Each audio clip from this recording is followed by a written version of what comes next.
ପ୍ରତିହିଂସା ମନୋଭାବ ପୋଷଣ କରିବା ଏହି ଅର୍ଥ ବୁଝାଉଥିବା ରୂଢ଼ିଟି କେଉଁଟି? ପିଲାମାନେ ଏହାର କରେକ୍ଟ ଆନ୍ସର ହେଉଛି ଯେଉଁଟାକି ଅପସନ୍ ନମ୍ବର ସି ହେଉଛି ଆମର କରେକ୍ଟ ଆନ୍ସର ଅହନ୍ତା ରଖିବା ବା ଅକସ୍ ରଖିବା। ଏହାର ରୂଢ଼ିଟି ହେଉଛି ପ୍ରତିହିଂସା ମନୋଭାବ ପୋଷଣ କରିବା। ସେହିପରି ଅନ୍ୟ ଅପସନ୍ ଗୁଡ଼ିକୁ ଆମେ ଦେଖିବା। ରକ୍ତ ଚାଉଳ ଚୋବାଇବା ଏହି ରୂଢ଼ିଟିର ଅର୍ଥ ହେଉଛି ରାଗ ଜର୍ଜରିତ ହେବା। ସେହିପରି ନାକେଦମ କରିବା ରୂଢ଼ିଟିର ଅର୍ଥ ହେଉଛି ଅଥୟ କରିବା। ଏବଂ ଛାଇ ନ ମାଡ଼ିବା ରୂଢ଼ିଟିର ଅର୍ଥ ହେଉଛି ସବୁ ସମ୍ପର୍କ ଛିନ୍ନ କରିଦେବା। ଓକେ, ନେକ୍ସଟ କ୍ୱେଶ୍ଚନ କପାଳ ଫାଟିବା। କପାଳ ଫାଟିବା ରୂଢ଼ିଟିର ଅର୍ଥ କ'ଣ? ପିଲାମାନେ ଏହାର କରେକ୍ଟ ଆନ୍ସର ହେଉଛି ଯେଉଁଟାକି ଅପସନ୍ ନମ୍ବର ସି ହେଉଛି ଏହାର କରେକ୍ଟ ଆନ୍ସର ଯେଉଁଟାକି ସର୍ବନାଶ ହେବା। କପାଳ ଫାଟିବା ରୂଢ଼ିଟିର ଅର୍ଥ ହେଉଛି ସର୍ବନାଶ ହେବା। ପିଲାମାନେ ଏଠି ଗୋଟେ ଡେଫିନେସନ୍ ରହୁଛି ଯେ ରୂଢ଼ି ଆମେ କାହାକୁ କହିଥାଉ? ରୂଢ଼ି କାହାକୁ କହିଥାଉ ନା କୌଣସି ଶବ୍ଦ ନିଜର ଅର୍ଥ ଛାଡ଼ି ଅନ୍ୟ ଶବ୍ଦ ସହିତ ମିଶି ସ୍ୱତନ୍ତ୍ର ଅର୍ଥ ପ୍ରକାଶ କଲେ ତାକୁ ଆମେ ରୂଢ଼ି ବୋଲି କହିଥାଉ। ନିଜର ଅର୍ଥ ଛାଡ଼ିବ ଏବଂ ଅନ୍ୟ ଶବ୍ଦ ସହିତ ମିଶିକି ଏକ ସ୍ୱତନ୍ତ୍ର ଅର୍ଥ ପ୍ରକାଶ କରିଥାଏ ତାହାକୁ ଆମେ ରୂଢ଼ି ବୋଲି କହିଥାଉ। ଏଥିରେ ଦେଖିପାରୁଥିବେ ରୂଢ଼ିରେ ଆମର ରହିଛି କପାଳ ଫାଟିବା। କପାଳ ଅପସନ୍ ଏ ରେ ମଧ୍ୟ ରହିଛି କପାଳ। କପାଳ ନିଜସ୍ୱ ଅର୍ଥ ପ୍ରକାଶ କରୁଛି ତେଣୁ ଅପସନ୍ ଏ ହେବ ନାହିଁ। ଅପସନ୍ ନମ୍ବର ବି ଏଥିରେ ମଧ୍ୟ କପାଳ ରହିଛି ତେଣୁ ଅପସନ୍ ନମ୍ବର ବି ମଧ୍ୟ ହେବ ନାହିଁ ଏବଂ ଅପସନ୍ ନମ୍ବର ଡି ମଧ୍ୟ ହେବ ନାହିଁ କାହିଁକିନା କପାଳ ଅଛି ଆଉ କପାଳ ନିଜସ୍ୱ ଅର୍ଥ ପ୍ରକାଶ କରୁଛି। କିନ୍ତୁ ଅପସନ୍ ନମ୍ବର ସି ରେ କପାଳ ଫାଟିବା ଏଥିରେ କୌଣସି ନିଜସ୍ୱ ଅର୍ଥ ପ୍ରକାଶ କରୁନାହିଁ। ଏହା ଅନ୍ୟ ଶବ୍ଦ ସହିତ ମିଶି ଏକ ସ୍ୱତନ୍ତ୍ର ଅର୍ଥ ପ୍ରକାଶ କରୁଛି ଯେଉଁଟାକି ସର୍ବନାଶ ହେବା। ତେଣୁ ଅପସନ୍ ନମ୍ବର ସି ହେଉଛି ଆମର ରାଇଟ୍ ଆନ୍ସର ଯେଉଁଟାକି ସର୍ବନାଶ ହେବା। ଆଶା କରୁଛି ତୁମେ ବୁଝିପାରିଥିବ ପିଲାମାନେ। ନେକ୍ସଟ କ୍ୱେଶ୍ଚନକୁ ଯିବା। ଗୋଟିଏ ଚାଉଳରେ ଗଢ଼ା ଏହି ରୂଢ଼ିଟି କେଉଁ ଅର୍ଥରେ ପ୍ରକାଶ କରେ? ଏଥିରେ ମଧ୍ୟ ଅପସନ୍ ନମ୍ବର ଏ ଯେଉଁଟାକି ଚାଉଳ ନିଜସ୍ୱ ଅର୍ଥ ପ୍ରକାଶ କରୁଛି ତେଣୁ ଅପସନ୍ ନମ୍ବର ଏ ହେବ ନାହିଁ। ଅପସନ୍ ନମ୍ବର ବି ରେ ମଧ୍ୟ ଚାଉଳ ରହିଛି ଯାହାଫଳରେ ଅପସନ୍ ନମ୍ବର ବି ମଧ୍ୟ ହେବ ନାହିଁ। ଅପସନ୍ ନମ୍ବର ସି ରେ ମଧ୍ୟ ଚାଉଳ ରହିଛି ନିଜସ୍ୱ ଅର୍ଥ ପ୍ରକାଶ କରୁଛି ଅପସନ୍ ନମ୍ବର ସି ବି ହେବ ନାହିଁ। ତେଣୁ ଆମର କରେକ୍ଟ ଆନ୍ସର ହେବ କେଉଁଟା ନା ଅପସନ୍ ନମ୍ବର ଡି ଏହାର ହେବ କରେକ୍ଟ ଆନ୍ସର। ଗୋଟିଏ ଚାଉଳରେ ଗଢ଼ା ରୂଢ଼ିଟିର ଅର୍ଥ ହେଉଛି ଅତି ସୁନ୍ଦର।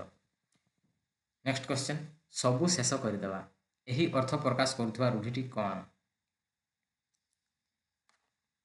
यार करेक्ट आंसर होची जोटा कि चूड़ू करदेवा। ऑप्शन नंबर बी होची हमर राइट आंसर। सबु शेष करदेवा रूढ़ीर अर्थ होची चूड़ू करदेवा। सही परी अन्य ऑप्शन गुडी को आमे देखिबा। कला कना बुलाइबा। कला कना बुलाइबा रूढ़ीर अर्थ होची सर्वनाश करबा। सही परी खाइबा पत्र रे धूड़ी देवा रूढ़ीर अर्थ होची जीविका छड़ाई नेबा। आखिरे धूड़ी देवा रूढ़ीर अर्थ होची थकी देवा। नेक्स्ट क्वेश्चन छोट कथा को बड़ करी प्रचार करिबा एही अर्थ बुझाउथिबा रूढ़ीटी केउंटी? यार करेक्ट आंसर होची जोटा कि ऑप्शन नंबर ए तीर को ताल करिबा। छोट कथा को बड़ करी प्रचार करिबा एही अर्थ बुझाउथिबा रूढ़ीटी होची तीर को ताल करिबा। सही परी आमे अन्य ऑप्शन गुडी को आमे देखिबा जोटा कि जीरारु सिरा काढ़िबा एही रूढ़ीटीर अर्थ होची अजथा दोष देखाइबा। सही परी सभारे हांडी भांगिबा रूढ़ीटीर अर्थ होची गुप्त कथा प्रकट करिबा। नेक्स्ट ताल को तीर करिबा एहा कोनोसी प्रकार गोटे रूढ़ी नुहे तेणु ऑप्शन नंबर डी होबो नै।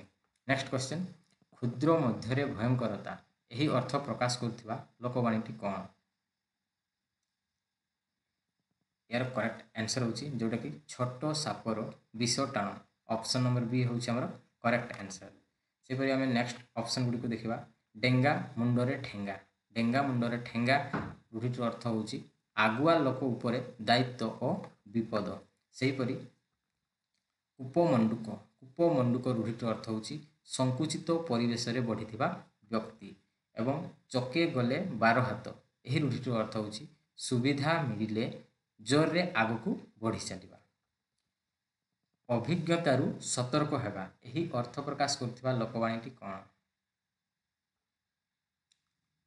यार करेक्ट आंसर होची जोटा कि ऑप्शन नंबर बी अंध थरे बाड़ी हजाए। अन्य ऑप्शन गुडी को आमे देखिबा जोटा कि अठा काठी रे पड़िबा रूढ़ीटीर अर्थ होची असुविधा परिस्थिति रे पड़िबा। धरा को सरा मणिबा रूढ़ीटीर अर्थ होची अति गर्व देखाइबा। सही परी सभारे हांडी भांगिबा रूढ़ीटीर अर्थ होची गुप्त कथा प्रकट करिबा। नेक्स्ट क्वेश्चन खड़ पर्वत मार मूषा एही लोकवाणीटीर भाव संप्रसारण कर। ଖଳ ପର୍ବତ ମାରମୂଷା ଏହି ଲୋକବାଣୀଟିର ଅର୍ଥ ହେଉଛି ସାମାନ୍ୟ କାମ ପାଇଁ ବହୁ ପରିଶ୍ରମ ଓ ଚେଷ୍ଟା।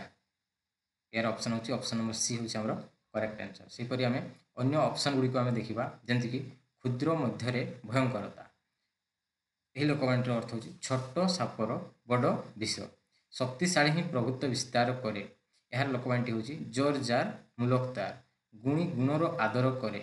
गुण चिन्हे गुणिया सुना चिन्हे बणिया।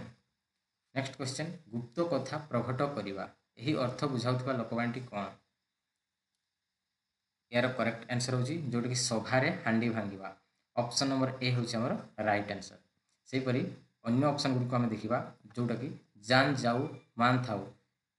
यार अर्थ होची सम्मान बा इज्जत जीवन ठारू अधिक। तीनी मुंडरे छेड़ी कुकुर लोकवाणीर अर्थ होची मिछ कथा अनेकंक द्वारा बारंबार प्रकाशित हेले सत्य परि प्रतीत हुए। तुंड वैद सहस्र कोश लोकवाणीर अर्थ होची लोक मुखरे कथा बहु दूर प्रसरी जाए। नेक्स्ट आमे किछि समार्थबोधक क्वेश्चन आमे करिबा जोटा कि जलर समार्थबोधक शब्दटी कोन? यार करेक्ट आंसर होची उदक। उदक होची जलर प्रतिशब्द। सेहीपरि जलर अन्य प्रतिशब्द गुडी को आमे देखिबा जेंति कि सलील जीवन तय नीर बारी अंबु पय एगुडी को होची जलर अन्य प्रतिशब्द। रसा रसा होची पिला माने पृथ्वीर प्रतिशब्द। सेहीपरि क्षणदा होची रात्रिर प्रतिशब्द। क्षणदा होची रात्रिर प्रतिशब्द। विधु होची चंद्रर प्रतिशब्द। मन रहिला। नेक्स्ट को जिबा कुजर कहार समर्थबोधक शब्द। यार करेक्ट आंसर होची कुजर होची हाथीर प्रतिशब्द अटे। सेहीपरि हाथीर अन्य प्रतिशब्द गुडी को होची हस्ती गज नाग करी दीप मातंग बारण दंती मातग मातंगम सारंग अनेकक एगुडा होची हाथी बा हस्तीर प्रतिशब्द। Next question पक्षीर समार्थबोधक शब्दटी केउंटी? यार करेक्ट आंसर होची जोटी खग। खग होची पक्षीर प्रतिशब्द। अन्य प्रतिशब्द गुडी को होची खेचर विहग विहंग विहंगम द्विज पत्रती अंडज एगुडा होची पक्षीर अन्य प्रतिशब्द। उदधि होची समुद्रर प्रतिशब्द। सेहीपरि हय होची घड़ार प्रतिशब्द एवं चंचला होची बिजुड़ीर प्रतिशब्द। आशा करछि वीडियो तुमको भल लागिथिबो आ जो पिला माने भी प्रथम थर पई हम चैनल विजिट करथिबे सेमाने हम चैनल को निहत भाबे लाइक करिवे शेयर करिवे एवं सब्सक्राइब करिवे जहा पर एही परि वीडियो तुमने पाई परिबो। धन्यवाद।